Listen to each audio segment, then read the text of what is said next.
E aí, moçada, tudo bem? O Cine Marxista de hoje é sobre o filme Tropas Estelares, que só existiu pela junção de um diretor louco holandês com o fato da Sony nos anos 90 estar trocando tanto de CEO que sequer percebeu que eles deram 100 milhões de dólares para produzir um filme que é uma sátira e uma crítica aberta e muito clara ao fascismo e as lições que esse filme nos traz. Roda a vinheta. Não tem como a gente começar a falar do filme Tropas Estelares sem falar do seu diretor, o Paul Verhoeven. Ele é holandês e durante a ocupação nazista na Holanda, na Segunda Guerra Mundial, ele morou do lado de uma base militar nazista. Então ele sabe muito bem e é muito crítico, né? Tanto essa questão do fascismo e especialmente a questão do capitalismo, que é como a gente vê no filme Robocop, que é uma grandíssima crítica ao neoliberalismo e é um dos próximos filmes que eu pretendo trazer aqui. E como o fascismo é indissociado do capitalismo, né?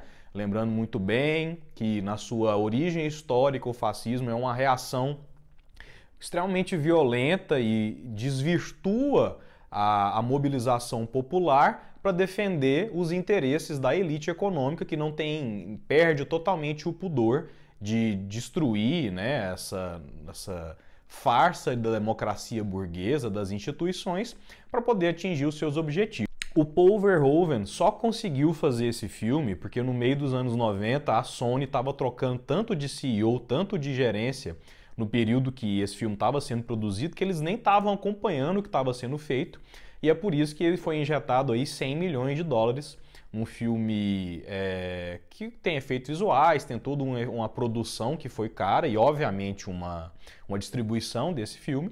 Ele foi um fracasso nas bilheterias, deu 120 milhões de dólares, né? Foi muito pouco do que foi investido. O Starship Troopers se passa num futuro distante, 200, 300 anos a partir do momento que a gente vive aqui. E basicamente é uma sociedade, e aí a gente vai descobrindo, a gente tem que montar, né?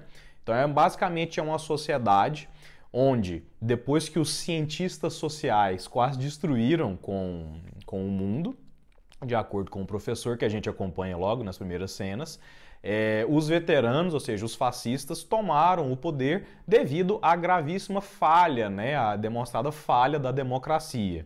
Isso é dito por lá.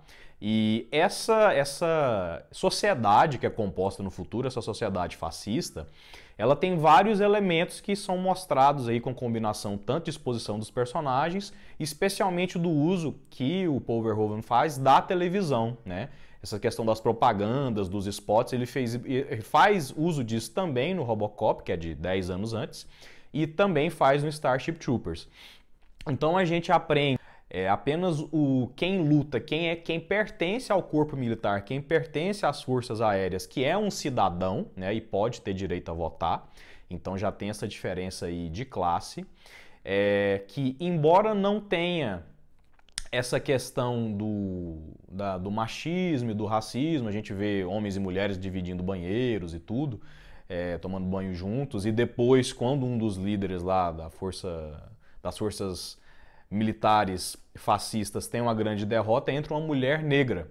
Mas essa também é uma crítica do que vinha e vem acontecendo com os movimentos de extrema-direita no mundo, que eles vêm mudando dessa cara abertamente, né, supremacista branca e racista, obviamente sem deixar de ser, mas ele vai focando mais na questão da imigração, ou seja, vai ter muita mulher e muito negro que vai comprar esse discurso da extrema-direita quando vem aí a sua condição de vida sendo ameaçada pela figura dos imigrantes. E, além disso, o filme mostra que até para a pessoa ter o direito a ter um filho, ela tem que servir no exército, senão as mulheres não têm direito a ter filhos. Para a pessoa poder concorrer numa carreira política, tem que também servir no exército. E até acesso à educação, né? Tem uma cena lá que no banho, que os soldados estão conversando durante o treinamento e fala isso, não, eu queria estudar, então eu tenho que servir. Então mostra muito bem que toda a vida é construída ao redor da violência. Tem uma frase que é dita, que é muito interessante, que tudo que é dado não tem valor, é preciso conquistar a partir da força e da violência, né? Então você tem toda essa construção. E aí a gente volta um pouquinho como diz, nas definições de fascismo, e basicamente uma das estratégias que o fascismo utilizou, dada a sua pobreza teórica gigantesca, ele copiou, é por isso que tem aí nome de socialista no meio do partido alemão lá do Hitler, que ele copia a questão de trazer as massas, né, para a luta e mostrar que nós estamos numa situação aqui econômica ou social péssima, mas ao invés de apontar o dedo para a elite, que é quem está bancando os fascistas, ele aponta o dedo para outros grupos dentro da sociedade, como o caso dos judeus, o caso dos esquerdistas, dos homossexuais, né, da população cigana, como foi feito na vida real, aqui na nossa situação. Ou seja, ele aproveita do discurso de união, de que está sendo explorado, e joga ou na figura desses grupos que eu apresentei, grupos de dentro da própria nação, da própria pátria, ou na figura de fora. O nazismo e o fascismo italiano, eles culpavam muito o Império Inglês, né, pelo fato deles não terem colônias, pelos fatos deles estarem em extrema dificuldade depois da Primeira Guerra Mundial, ou seja, só confirma essa questão da união ao redor do inimigo externo. E qual que é o inimigo externo no filme Tropas Estelares? São insetos gigantes que dividem a mesma galáxia com o planeta Terra e, basicamente, as únicas informações que nós temos deles é que eles são insetos gigantes e que eles estão perto de um campo de asteroides. E aí, sem mostrar, não comprovar isso em uma cena, e nem quando a gente invade os planetas deles, eles não têm capacidade técnica, né? Eles não têm tecnologia, eles são seres totalmente primitivos, mas ainda assim o governo fascista de Tropas Estelares vende que eles estão colocando em risco a vida deles e usam o fato de um meteoro, que não se sabe se veio ou não da região do planeta ali dos insetos, mas com certeza o fato do meteoro ter atingido Buenos Aires, que é a cidade atingida, não se deu por qualquer ação dos insetos, porque como eu disse, eles são totalmente primitivos, não têm acesso a nenhuma tecnologia, muito mais para direcionar um lançamento de um asteroide, não é assim que funciona, teria que ter toda uma nave, toda uma questão para efetivamente atacá-los. E é aí que começa essa questão, né? Começa a guerra de verdade contra os insetos. Aí vem outra crítica que o Paul Verhoeven traz, que Buenos Aires não foi escolhida à toa, né? Como a gente vê, os protagonistas são todos brancos, arianos, aquele queixo quadrado e tudo mais. E Buenos Aires foi escolhida porque ali foram morar vários nazistas que foram fugidos depois da Segunda Guerra Mundial, né? Para fugir dos julgamentos de Nuremberg. E é por isso que foi colocado por lá.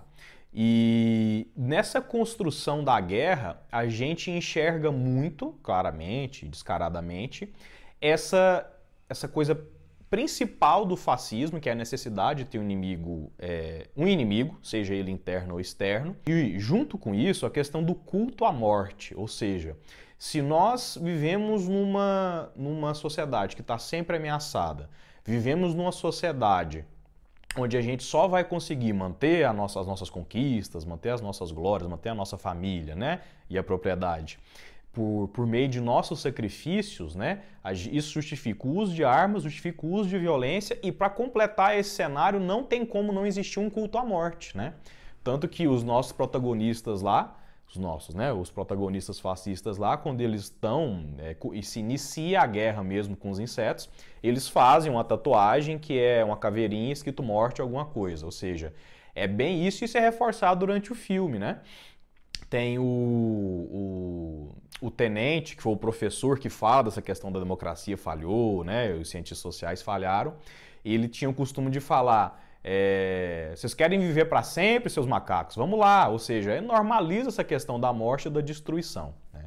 E a questão do Starship Troopers, a forma como ele se desenrola, além de mostrar claramente, nos dar dicas, né, de como a sociedade se organiza, o quanto que ela é violenta, né? Então, por exemplo, conforme a gente vai vendo o início e o decorrer da guerra e mostrando como que está sendo a reação das pessoas lá no planeta Terra, a gente vê, por exemplo, que nesse governo fascista, quando eles pegam um assassino na manhã, ele é julgado de tarde e executado ao vivo para todo mundo assistir no horário da janta, de noite, né?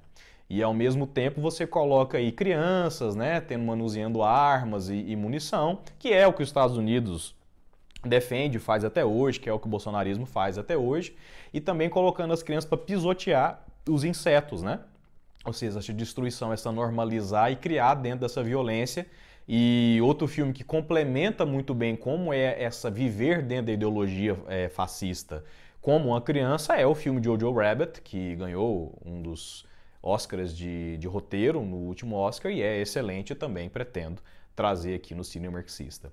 E bem, a questão da sociedade, como que o filme Tropas Estelares ele é tocado, basicamente eles não mostram que tudo que está acontecendo ali ele é sem sentido, ele não tem justificativa, né? Porque, como eu disse, qualquer pessoa que para pensar, vê que aquelas criaturas não têm a menor condição de ter lançado um asteroide para atacar a Terra, e só que fica no final, né? Quando tem aquela destruição e, como diz, é sempre uma coisa muito crítica às táticas americanas, né?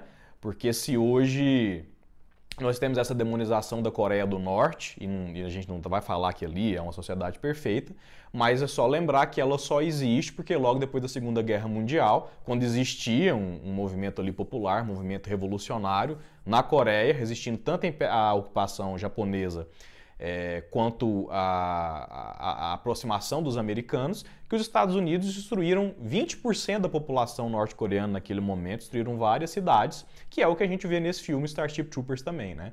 Eles ali bombardeiam e destroem centenas de milhares dos alienígenas, e ao final, quando eles se dão satisfeitos por pegar um alienígena inteligente e tudo mais, fica por isso mesmo, né? Ou seja, obviamente, um marxista sempre fica suspeitoso que eles estão fazendo tudo aquilo pelo mesmo motivo que os Estados Unidos faz, uma questão colonial, para poder, né, pegar ali minérios, enfim, coisa que é do interesse da manutenção da elite e dessa força militar. Só que, como isso não dá nenhuma dica no filme, né, pode ser que não tenha sido a intenção do Paul Verhoeven fazer essa crítica, mas se isso não é a intenção, pode ser muito bem que essa luta constante, né, essa máquina de moer gente, essa destruição dos próprios cidadãos, é uma justificativa de manter as coisas como estão, né? Ou seja, pode ser que não exista inimigo nenhum, que não existe nenhuma ameaça, como é o caso desses insetos, que não ameaçam a vida na Terra de forma alguma,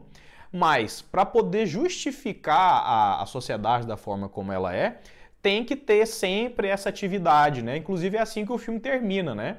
Ele acaba com uma propaganda falando, olha, nós temos as naves, nós temos as armas, nós precisamos de soldados. Ou seja, é utilizar essa figura dos trabalhadores, é utilizar essa mão de obra para que, e como é uma frase que tem no meio do filme, para que a glória e o poder do planeta Terra perdure por todo o tempo na galáxia. Então, essa é a crítica que eu tinha para trazer desse filme Tropas Estelares. Ele é um filme que dá pra gente enxergar muito bem como pode parecer emocionante e legal e sexy, né? Porque tem pessoas muito bonitas, perfeitas, né? Homens e mulheres bonitos, tem cena de sexo. Como isso pode ser vendido e existir no mercado ao mesmo tempo em que seria, né? E que normaliza e vê o tanto que seria vulgar uma sociedade fascista, né? E o tanto que ela teria apoio, né, midiático e todo o poder que ela teria, obviamente, dentro de uma realidade onde quem manda é a classe dominante, onde toda a imprensa é voltada para a formação ideológica de uma população que vai achar razoável atravessar a galáxia atrás de insetos que não têm capacidade tecnológica nenhuma para destruir aquela civilização e seguir, né, nessa marcha eterna, mesmo que não tenha nenhum objetivo. Então fica aqui a minha análise. Eu espero que... Esse filme é o primeiro aqui da série do Cine Marxista, que eu estou deixando o link abaixo. Ele está no YouTube, dublado em português por algum motivo. E então, para quem não conhece o filme ou deseja reassistir, eu vou deixar o link aqui embaixo. E bom, esse tipo de conteúdo eu sempre gosto de produzir para a gente poder ver como essa questão ideológica nos filmes é muito bem escondida e apresentada ao mesmo tempo. Então, se gostou, deixe seu comentário, vamos trocar ideia sobre isso. Curte, para poder marcar o vídeo, né, e poder impulsionar, e compartilha com pessoas que você acham que pode ter interesse, seja só do lado do cinema, seja só o lado da política também. Fica aqui o meu abraço e até mais.